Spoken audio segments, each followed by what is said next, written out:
At third base, a sophomore, number 6, Eddie Blake. They have a lot more confidence.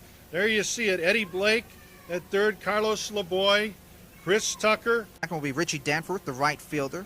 Paul Robinson, the center fielder, will be hitting third. The catcher, Dan Mahone, hitting in the cleanup spot, hitting .433 on the season, followed by John Susko, the left fielder, hitting at .433. Now, Eddie Blake, the third baseman, will hit in the sixth position, followed by Carlos LeBoy, the shortstop. Eric Hageman is the D. Number 8, James Braxton. And that'll bring up Eddie Blake to the plate, the third baseman, hitting .288 on the year. 16 RBIs for the youngster.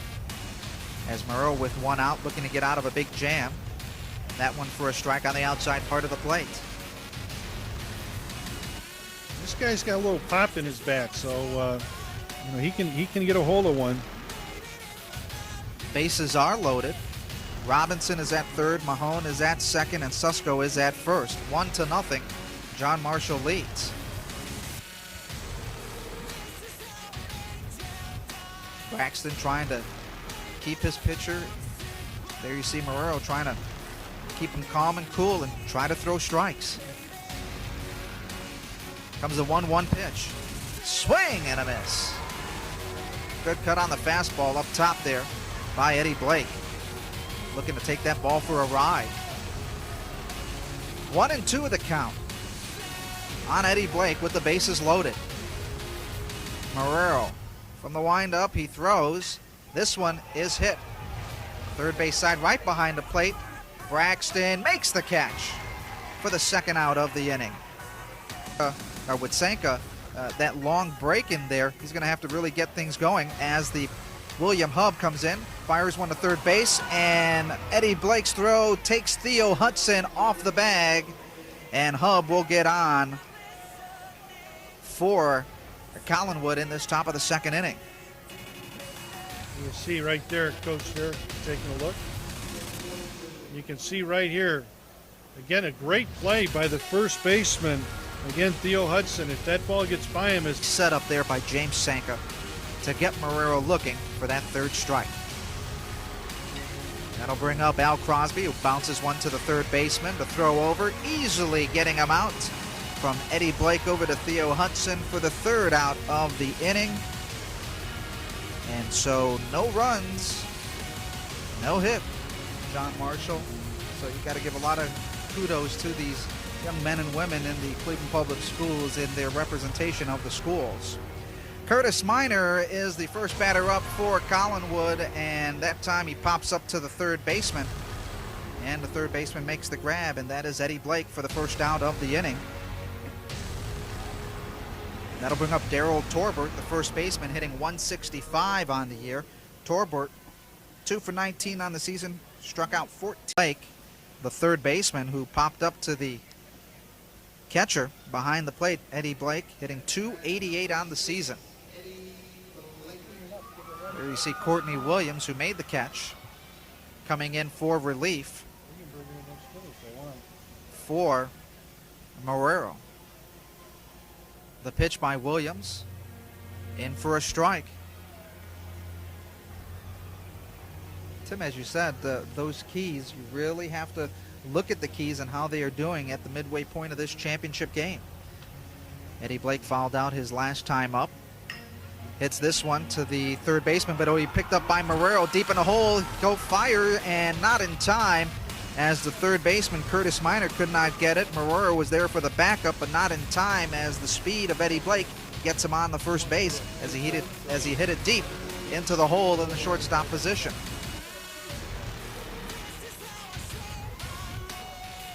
And that will bring up Carlos LeBoy, who walked and got an RBI back in the first inning when John Marshall scored 2 runs in that first inning. Eddie Blake, 15 stolen bases on the year as a throwback over to Daryl Torbert. Now, one of the things we haven't talked a lot about so far today, Adam, is to left field, his first time up. As Courtney Williams doing a fine job in relief, just giving up 1 run so far. And for Hageman, it's we said, he popped up to the left fielder, hitting .366 on the year, throwing back to first and keeping Eddie Blake tied at first.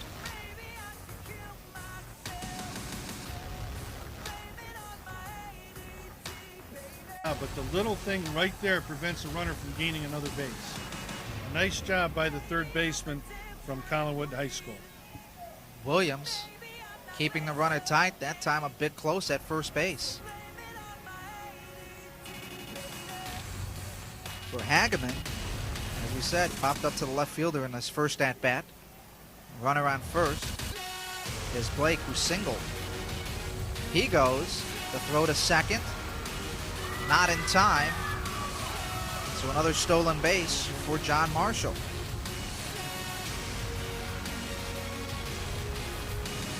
Now, one thing on this stolen base play here, coaches have to remember. Now, we're going to see the close of play. Now, you see the second baseman, Crosby, come off the bag and prevents a run.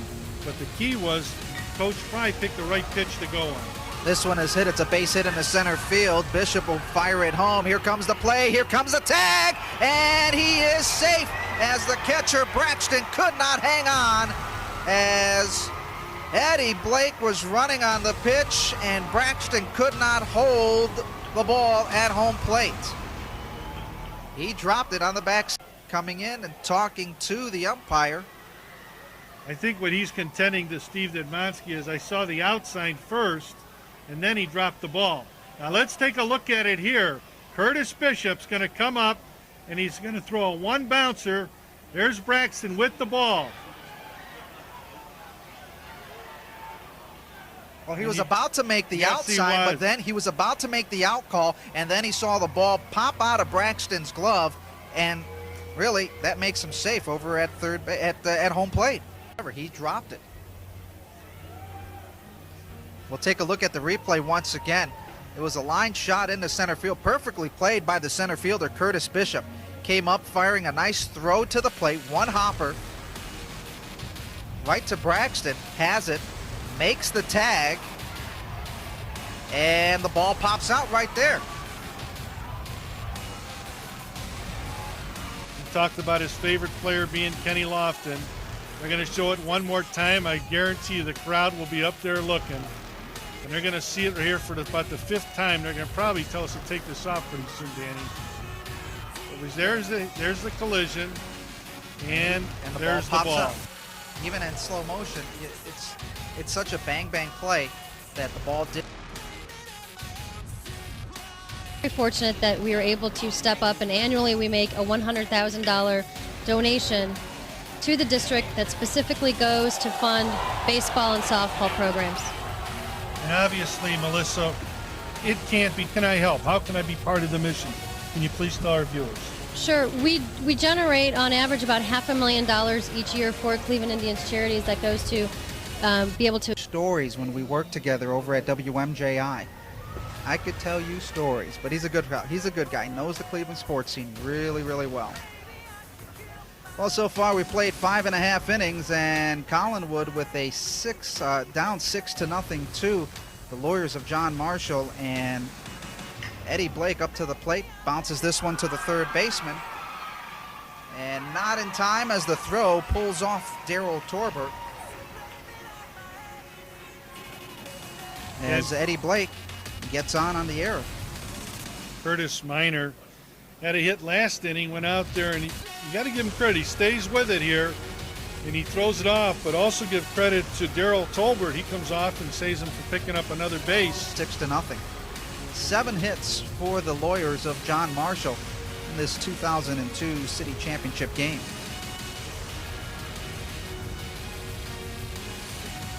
Courtney Williams coming in relief for Fernando Marrero. Pitch goes up, and the throw and the steal not in time as Eddie Blake picks up the stolen base. That's the 5th stolen base of the afternoon for John Marshall, and Eddie Blake, that is his 17th of the season. Came into this game with 15 stolen bases. Talk about John Marshall and having a great year, Adam. Coming into this game, they've won 5 city championships in different sports. Year on the athletic fields for the Lawyers of John Marshall. That will bring up Eric Hageman, the DH, hitting .366 on the season. 1 for 2 in the afternoon as they try to hold Eddie Blake tight at second base. As you said, for John Marshall, 2 runs in the first, a run in the second, a run in the third, and 2 in the fourth for a 6-0 lead here in this. Tim, it always finds its way, the humidity, to kick up for these city championship games. Yeah, and Has walked and struck out today as Senka so far going the distance. Ground ball on a hard liner. Picked up by the third baseman and throws the runner, but Theo Hudson was pulled off the bag as Eddie Blake picked up a good hot grounder at third, but just could not get the ball over to first base. But once again, Theo Hudson has come up with some delivers. The runner goes. The throw to third. Not in time, but he overslid the bag. And Eddie Blake puts on the tag, and that's the ball game.